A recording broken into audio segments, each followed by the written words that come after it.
Shalom Elohim, haleluya, puji nama Tuhan. Semangat pagi Bapak Ibu Saudara yang dikasihi Tuhan kita Yesus Kristus. Jumpa lagi bersama saya Pendeta Samuel Mabuntu dalam renungan pagi ke 2760 hari. Renungan pagi ini mengudara. Puji Tuhan. Bapak Ibu Saudara yang dikasihi Tuhan, sebelum kita membaca, mendengarkan dan merenungkan firman Tuhan hari ini, mari kita berdoa, minta pimpinan Roh Kudus. Kita berdoa. Bapa di surga, berbicaralah kepada kami semua. Pakai firman Tuhan ini untuk menegur kami, menasihati kami, meneguhkan iman percaya kami, dan memberkati kami semua. Di dalam nama Tuhan Yesus yang adalah firman Allah yang hidup, kami berdoa. Amin. Haleluya. Bapak Ibu Saudara yang dikasihi Tuhan, bersama dengan saya kita akan belajar Alkitab dari kitab Kejadian sampai kitab Wahyu. Mari buka Alkitab kita.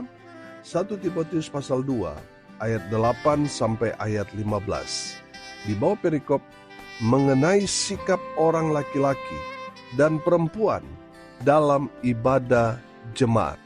Demikian firman Tuhan. Oleh karena itu, aku ingin supaya di mana-mana orang laki-laki berdoa dengan menadahkan tangan yang suci, tanpa marah dan tanpa perselisihan. Demikian juga hendaknya perempuan. Hendaklah ia berdandan dengan pantas, dengan sopan dan sederhana. Rambutnya jangan berkepang-kepang, jangan memakai emas atau mutiara, ataupun pakaian yang mahal-mahal. Tetapi hendaklah ia berdandan dengan perbuatan baik, seperti yang layak bagi perempuan yang beribadah. Seharusnya lah perempuan berdiam diri dan menerima ajaran dengan patuh. Aku tidak mengizinkan perempuan mengajar, dan juga tidak mengizinkannya memerintah laki-laki. Hendaklah ia berdiam diri. Karena Adam yang pertama dijadikan, kemudian barulah Hawa. Lagi pula bukan Adam yang tergoda, melainkan perempuan itulah yang tergoda dan jatuh ke dalam dosa. Tetapi perempuan akan diselamatkan karena melahirkan anak, asal ia bertekun dalam iman dan kasih dan pengudusan dengan segala kesederhanaan. Amin firman Tuhan. Haleluya. Bapak Ibu Saudara yang diberkati Tuhan, dalam kebenaran firman Tuhan ini Rasul Paulus mau mengajarkan kepada kita bagaimana seharusnya kita orang percaya, dalam konteks ini bicara tentang laki-laki dan perempuan. Bagaimana kita laki-laki hidup, perempuan hidup di hadapan Tuhan. Sikap kita yang pertama, laki-laki harus hidup dalam kekudusan. Amin. Perhatikan ayat 8. Oleh karena itu, aku ingin supaya di mana-mana orang laki-laki berdoa dengan menadahkan tangan yang suci, tanpa marah dan tanpa perselisihan. Haleluya. Saudara yang dikasihi Tuhan, menjadi seorang laki-laki, dia harus hidup dalam kekudusan. Amin. Saudara, firman Tuhan ini mengajarkan kepada kita, laki-laki yang hidup dalam kekudusan, dia harus selalu terkoneksi dengan Tuhan. Dia harus selalu terhubung dengan Tuhan. Dia harus memiliki satu hubungan yang spesial dengan Tuhan. Dengan apa? Berdoa. Jadi laki-laki itu seorang yang punya hubungan khusus dengan Tuhan. Dia punya banyak waktu untuk berdoa. Amin. Hidupnya berserah diri sepenuhnya kepada Tuhan. Saudara, kalau bicara tentang menadahkan tangan yang suci, artinya dia memang betul-betul hidup mengandalkan Tuhan saja dalam hidupnya. Amin. Bukan mengandalkan kekuatannya, kepintarannya, bukan mengandalkan kehebatannya, banyaknya relasi keluarga yang kaya, temannya banyak. Seorang laki-laki sejati, dia mengandalkan Tuhan saja dalam hidupnya. Amin. Haleluya. Saudara yang dikasihi Tuhan, firman Tuhan ini mengajarkan tanpa marah. Artinya, seorang laki-laki seharusnya dapat menjaga sikapnya supaya tidak emosional, tidak suka marah-marah. Orang yang hidup dalam kekudusan, dia menjaga hidupnya supaya tidak dikotori dengan amarah. Bapak Ibu Saudara yang dikasihi Tuhan, saya percaya kita kalau datang kepada Tuhan, pasti kita menjaga benar sikap hati kita supaya tidak ada amarah. Betul? Makanya saudara yang dikasihi Tuhan, ketika kita datang kepada Tuhan berdoa, kita betul-betul merasakan damai sejahtera dari Tuhan. Amin. Saudara, perhatikan, ketika kita hari Minggu mau datang beribadah, kita betul-betul menjaga supaya kita merasakan damai sejahtera. Tapi iblis mau merusak damai sejahtera kita ketika kita datang kepada Tuhan. Dia membuat kita apa? Emosional, marah-marah. Karena apa? Karena iblis tahu kalau kita marah, kita tidak dalam keadaan yang kudus di hadapan Tuhan karena amarah itu. Makanya saudara perhatikan, hari-hari atau waktu-waktu ketika kita mau pelayanan, iblis menyerang apa? Hati kita. Dia buat kita marah. Supaya apa? Supaya kita tidak kudus di hadapan Tuhan karena amarah itu. Saudara, selalu saya katakan, ada banyak orang yang datang beribadah tapi membawa spirit Kain, membawa rohnya Kain. Datang beribadah, bawa korban persembahan, tetapi penuh dengan amarah. Saya mau tanya, apakah korban persembahannya itu Tuhan terima? Tuhan tolak karena apa? Ada amarah di dalam hati dari Kain. Bapak Ibu Saudara yang dikasihi Tuhan, ada banyak orang datang beribadah tetapi masih emosional. Datang beribadah, datang melayani, tapi sebelumnya dia berantem dengan suami, dengan istrinya. Dia datang beribadah tapi mukanya kehilangan sukacita. Karena apa? Iblis berhasil merusak hatinya sehingga dia tidak hidup dalam kekudusan. Bapak Ibu Saudara, jaga supaya di saat saudara datang kepada Tuhan, saudara tidak kotor, saudara tidak hidup dalam amarah. Saudara yang dikasihi Tuhan, seorang laki-laki yang hidup dalam kekudusannya, dia akan menjaga hati supaya dia tidak marah-marah.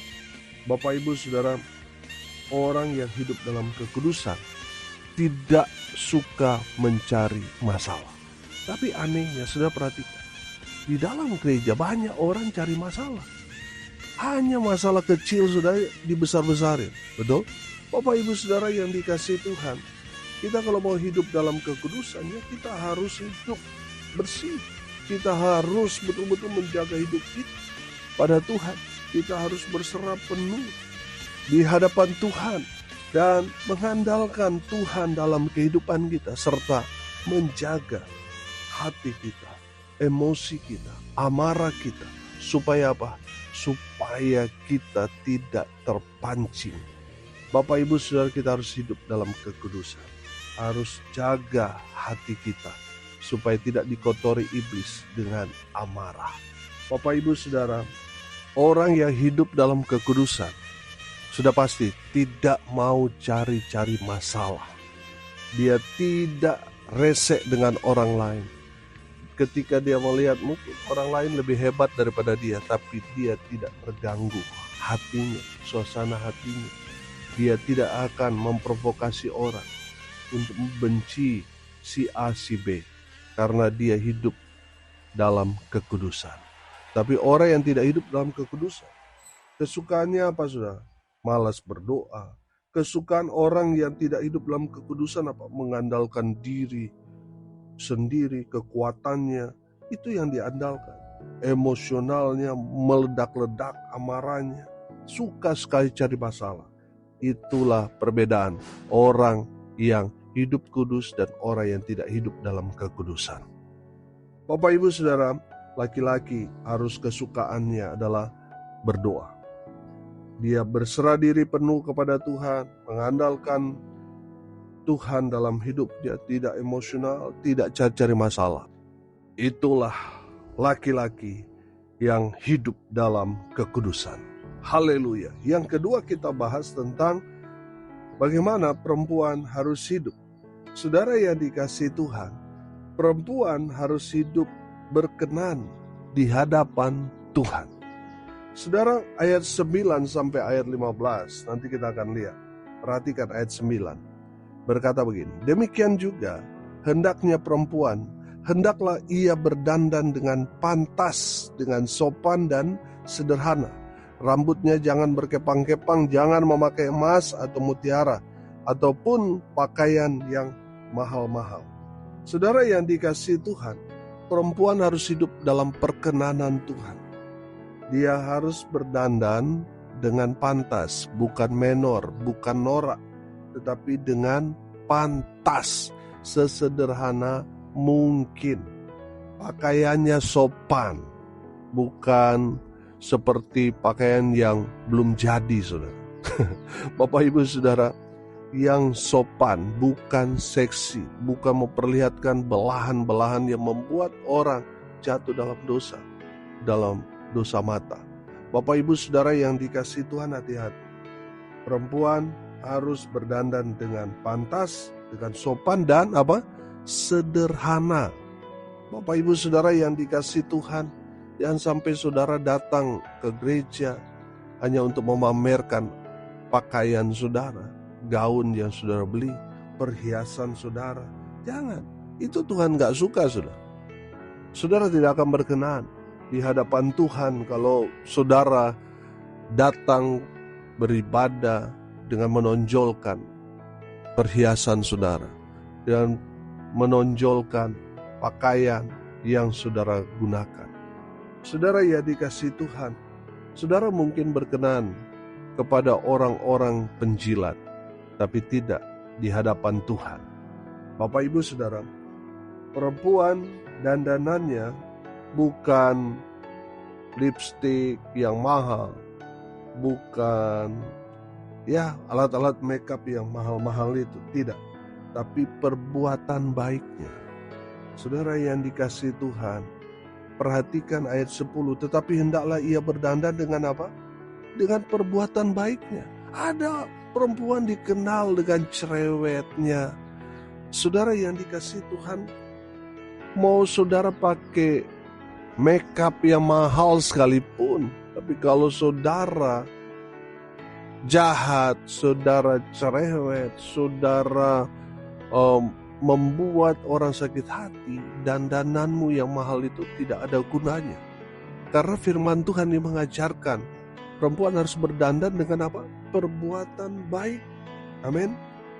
Saudara yang dikasihi Tuhan, saya menangkap di sini perempuan yang berdandan dengan perbuatan baiknya itu sama seperti dia beribadah kepada Tuhan. Amin. Saudara perhatikan juga ayat 11. Seharusnya perempuan berdiam diri dan menerima ajaran dengan patuh. Seorang perempuan dia harus berdiam diri. Tapi kenyataannya sekarang Pak Pendeta, perempuan tidak mau berdiam diri. Ini yang menjadi masalah, saudara. Nah, saudara yang dikasihi Tuhan, bagaimana saudara mau hidup dalam perkenanan Tuhan kalau saudara sendiri melanggar firman Tuhan?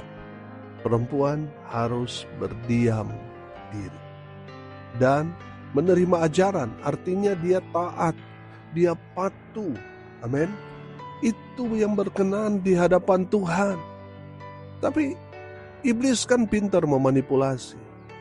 Dia gak suka saudara, ibu-ibu, perempuan melakukan firman Tuhan ini. Betul? Bapak ibu saudara yang dikasihi Tuhan, dengar ini baik-baik. Perempuan harus berdiam diri dan taat, patuh pada ajaran firman. Taat dan patuh pada suaminya yang adalah kepala rumah tangga. Saudara yang dikasihi Tuhan, perempuan harus hidup berkenan di hadapan Tuhan. Ketika dia melakukan firman, ini dia berkenan di hadapan Tuhan. Amin. Ayat 12, perhatikan. Aku tidak mengizinkan perempuan mengajar dan juga tidak mengizinkannya memerintah laki-laki. Hendaklah ia berdiam diri. Bapak Ibu Saudara, perhatikan firman Tuhan ini. Bahwa firman Tuhan ini bicara bahwa perempuan, istri, tidak boleh memerintah laki-laki. Tapi kenyataannya, saudara, pangkat istri lebih satu tingkat daripada suami. Bapak Ibu Saudara yang dikasihi Tuhan, firman Tuhan ini mengajarkan perempuan tidak boleh memerintah laki-laki, tidak boleh memerintah suami. Saudara yang dikasihi Tuhan, di dalam kebenaran firman Tuhan ini mengajarkan kepada kita bahwa kita masing-masing harus melakukan peran kita. Bagaimana peran sebagai laki-laki, peran sebagai perempuan, atau peran sebagai seorang istri. Supaya apa? Supaya kita berkenan di hadapan Tuhan. Kalau Tuhan sudah berkenan, maka saudara sudah pasti akan menerima berkat-berkat dari Tuhan. Amin. Saudara yang dikasihi Tuhan, terakhir ayat 15, perhatikan. Tetapi perempuan akan diselamatkan karena apa? Melahirkan anak. Asal ia bertekun dalam iman dan kasih dan pengudusan dengan segala kesederhanaan. Saudara yang dikasihi Tuhan, perempuan akan hidup berkenan di hadapan Tuhan kalau mereka bertekun, mereka hidup dalam iman, mereka hidup dalam kasih, mereka hidup dalam kekudusan dan kesederhanaan. Mereka berkenan di hadapan Tuhan. Bapak Ibu Saudara yang diberkati Tuhan, orang suka atau nggak suka itu kan urusan orang yang menilai kita. Yang penting bagaimana kita melakukan apa yang berkenan di hadapan Tuhan. Mungkin bagi pandangan manusia sekarang yang serba hedon hidupnya, kalau kita hidup sederhana itu sepertinya kita tidak akan diterima, kita akan ditolak. Karena apa saudara? Karena orang mengejar perkenanan manusia. Tapi kalau kita mengejar perkenanan Tuhan, orang yang hidup dalam kesederhanaan itu justru yang berkenan di hadapan Tuhan. Bapak Ibu Saudara yang dikasihi Tuhan, mari kita hidup sebagaimana kita ada sekarang ini. Kita yang laki-laki harus hidup dalam kekudusan. Amin. Saudara yang perempuan, ibu-ibu, saudara harus hidup dalam perkenanan Tuhan. Mari kita hidup sesuai dengan panggilan kita. Laki-laki, hiduplah dalam kekudusan, dan perempuan, hiduplah dalam perkenanan Tuhan. Amin. Mari kita berdoa. Terima kasih Bapa di surga atas berkat firman yang sudah mengajarkan kepada kami bagaimana kami harus hidup dalam kekudusan dan juga hidup dalam perkenanan Tuhan. Hamba berdoa Roh Kudus yang memberikan kami kekuatan supaya kami menjadi pelaku-pelaku firman. Hamba berdoa berkati semua pendengar dimanapun mereka berada. Tuhan memberkati hidup mereka, rumah tangga mereka diberkati, usaha, pekerjaan, pelayanan mereka dibuat beruntung berhasil dalam segala hal. Mereka yang sakit Tuhan sembuhkan, mereka yang lemah Tuhan kuatkan, Tuhan hibur mereka berduka cita, dan memberkati mereka yang hari ini berulang tahun. Tuhan Yesus memberkati, khusus hari ini yang berulang tahun kakak terkasih Kak Reni Yakob Mauntu yang berulang tahun hari ini. Tuhan memberkati dengan kesehatan, kekuatan, berikan umur panjang selalu, kebahagiaan di tengah keluarga besar. Tuhan Yesus memberkati. Hamba berdoa biarlah berkat surga turun memenuhi semua pendengar. Bapak Ibu Saudara yang dikasihi Tuhan, arahkanlah hatimu kepada Tuhan dan terimalah berkat dari Tuhan Yesus. Tuhan memberkati engkau dan melindungi engkau. Tuhan menyinari engkau dengan wajah-Nya dan memberi engkau kasih karunia. Tuhan menghadapkan wajahnya kepadamu dan memberi engkau damai sejahtera di dalam nama Tuhan Yesus, sumber daripada segala berkat. Bapak Ibu Saudara yang percaya, diberkati Tuhan, katakan amin. Puji Tuhan. Bapak Ibu Saudara yang dikasihi Tuhan, kalau saudara merasa diberkati melalui renungan pagi ini, bagikan juga kepada saudara-saudara yang lain supaya mereka juga diberkati, karena untuk itulah kita dipanggil, untuk jadi berkat. Salam kasih dari Bali. Saya Pendeta Samuel Mawuntu. Sampai jumpa besok pagi.